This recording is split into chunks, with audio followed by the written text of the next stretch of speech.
Hi friends, welcome to my channel. ఇకపోతే అంబిక ఎలాగైనా సరే విహారిని అటు నుంచి అటే పైలోకానికి పంపించేయాలని స్టేషన్కి తీసుకువెళ్ళిన విహారిని ఎన్కౌంటర్ చేయమని ₹1,00,00,000 ఇస్తానని చెప్పి, అలాగే ఎస్పీ పోస్ట్ ఇస్తానని చెప్పి ఇదంతా చెప్పడంతో సరే అని చెప్పేసి విహారి ఎంత చెప్పినా వినకుండా అతన్ని సెల్లో వేస్తారు. మరి నిజంగా అంబిక చెప్పినట్లు మరి పోలీసులు నిజంగానే విహారిని ఎన్కౌంటర్ చేయబోతున్నారా? లేదా విహారిని స్టేషన్ నుంచి కనక మహాలక్ష్మి ఏ విధంగా కాపాడబోతుంది? నిజంగా ఏం జరుగుతుంది తెలుసుకోవాలి అంటే పూర్తి వీడియోలోకి అయితే వెళ్ళిపోదాం. పూర్తి వీడియోని చూసే ముందు మొదటిసారిగా నా ఛానల్ని చూస్తున్నట్లయితే ఇప్పుడే సబ్స్క్రైబ్ చేసి పక్కనే ఉన్న గంట సింబల్ని కూడా యాక్టివేట్ చేసుకోండి. అలా చేయడం వల్ల నేను పెట్టే ప్రతి ఒక్క వీడియో అప్డేట్ అనేది మీ వరకు ఈజీగా వచ్చేస్తుంది. ఇక లేట్ చేయకుండా పూర్తి వీడియోలోకి అయితే వెళ్ళిపోదాం. ఇక పద్మాక్షి, సహస్ర అలాగే బిహారీకి సంబంధించి పెళ్లి పనులన్నీ కూడా ఎక్కడివక్కడే ఆగిపోయాయని, వాళ్ళిద్దరి పెళ్లి ఊసి తీసుకురావట్లేదని, దీని దగ్గరకు వెళ్ళాలంటే అసహ్యంగా ఉంది, కానీ నా కూతురు పెళ్లి కోసం తప్పట్లేదు, విహారితో సహస్ర పెళ్ళయ్యే వరకు దీనితో కొంచెం మంచిగా ఉంటే మంచిది అని చెప్పి వసుధ అలాగే యమున ఇద్దరు కూడా లోపల బెడ్షీట్స్ మడతేస్తూ ఉంటే అక్కడికి వచ్చి ఈ విధంగా అంటూ ఉంటుంది యమున. యమునతో పద్మాక్షి, ఇంకా మీకు సర్దుడు అవ్వలేదా అనగానే అయ్యిందక్క అని అంటూ ఉంటే, అయితే అనగానే వెంటనే యమున, రెండు వదిన రండి కూర్చోండి అనగానే, నా ఇంట్లో నాకు మర్యాదలు అవసరం లేదు అనగానే యమున అలాగే పద్మాక్షి అన్న మాటకు యమున వసుధ ఇద్దరు కూడా అలానే చూస్తూ ఉంటారు. వెంటనే ఇక ఈ విధంగా అంటూ ఉంటుంది, ఇప్పటికే నేను ఇంటికి ఎందుకు వచ్చానో మర్చిపోయావా?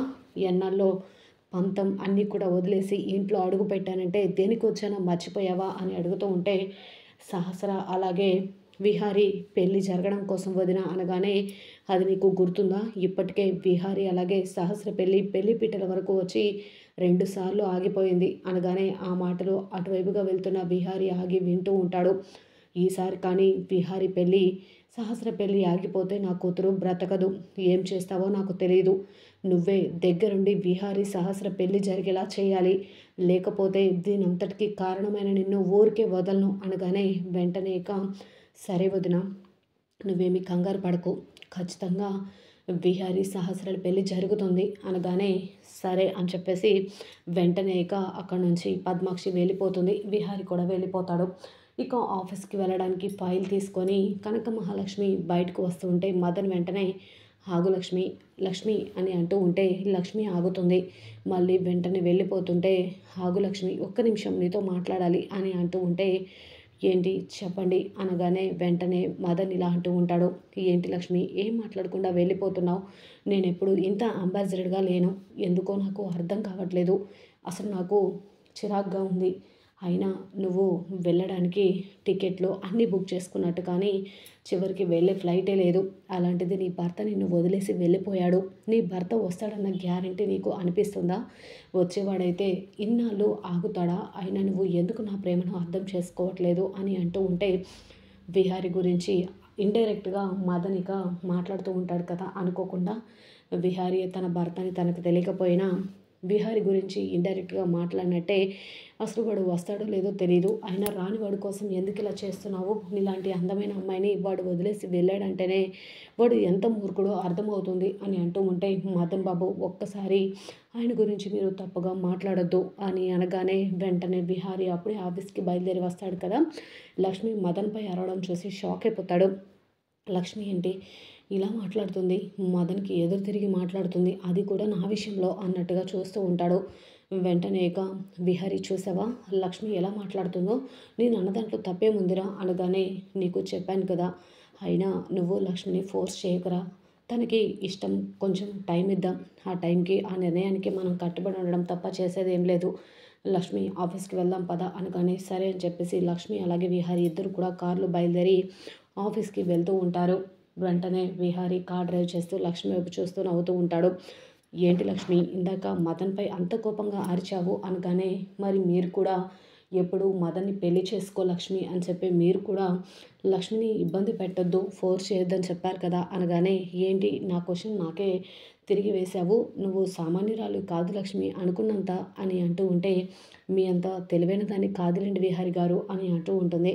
విహారీ వెంటనే నేను వేసిన క్వశ్చన్‌కి నాకు సమాధానం చెప్పకుండా నాకే తిరిగి ప్రశ్న వేశావా అని అన్నట్లుగా ఉంటాడు. ఇకపోతే ఇక సైట్ దగ్గర గోడ కూలిందని చెప్పి అక్కడ ఇన్ఛార్జి వెంటనే అంబికకు ఫోన్ చేసి జరిగిందంతా చెప్పడంతో, ఇప్పుడు అక్కడ సైట్ ప్రాజెక్ట్ అంతా నాది కాదు కదా, విహారిది. నువ్వు విహారికి ఫోన్ చేసి చెప్పాలి. నాకెందుకు చెప్తున్నావు అనగానే, లేదు మేడం అని అంటూ ఉంటే, మీరు చెప్పిన వాళ్ళు నాసిరకం ఇటుకలు పంపించినట్టున్నారు. వాళ్ళు మీ పేరే చెప్తున్నారు అనగానే, లేదు లేదు నీకు కావాల్సినంత డబ్బిస్తాను. ఖచ్చితంగా వాళ్ళతో విహారి మీద కేసు పెట్టించు అనగానే, సరే మేడం అని చెప్పేసి అక్కడ అతను అంటాడు. వెంటనే ఇక విహారికి అక్కడ ఉన్న అతని ఇన్ఛార్జ్ ఫోన్ చేసి, విహారి సార్ ఎక్కడున్నారు? ఇక్కడ సైడ్ వాళ్ళు కూలిపోయి లేబర్ అతను ఒకతను చనిపోయాడు అనగానే విహారి షాక్ అయిపోతాడు. ఏం మాట్లాడుతున్నారు మీరు? ఇంతకుముందు ఎప్పుడు జరిగింది? ఎలా జరిగింది? అనగానే, వాళ్ళు కేస్ పెడతామంటున్నారు సార్ అనగానే, కేస్ అనేది యాజ్ ఫర్ రూల్ ప్రకారం జరుగుతూనే ఉంటుంది. వాళ్ళు కేస్ పెడుతున్నందుకు కాదు, అయినా అక్కడ మన కోసం, మన సైట్‌లో పనిచేయడం కోసం వచ్చి ఒకతను ప్రాణాలు కోల్పోయాడు. వాళ్ళకి ఎంతో కొంత సాయం చేయాలి అని అంటూ ఉంటాడు. వెంటనే ఇక విహారీ వాళ్ళ ఇంటికి పోలీసులు రావడం, యమున ఫోన్ చేస్తూ ఉంటుంది విహారికి.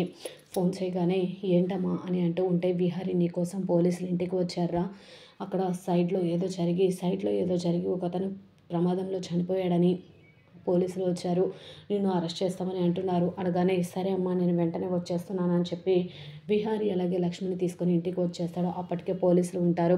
అయినా మా మేనల్లుడిని అరెస్ట్ చేయడం ఏంటి సార్? అక్కడ ఉన్న ఇన్ఛార్జిని ఏదో ఒక రకంగా మీరు మాట్లాడి చెప్పాలి కానీ ఇలా ఇంటికి నేరుగా రావడం ఏంటి సార్ అనగానే, మాకు కేసు పెట్టారు.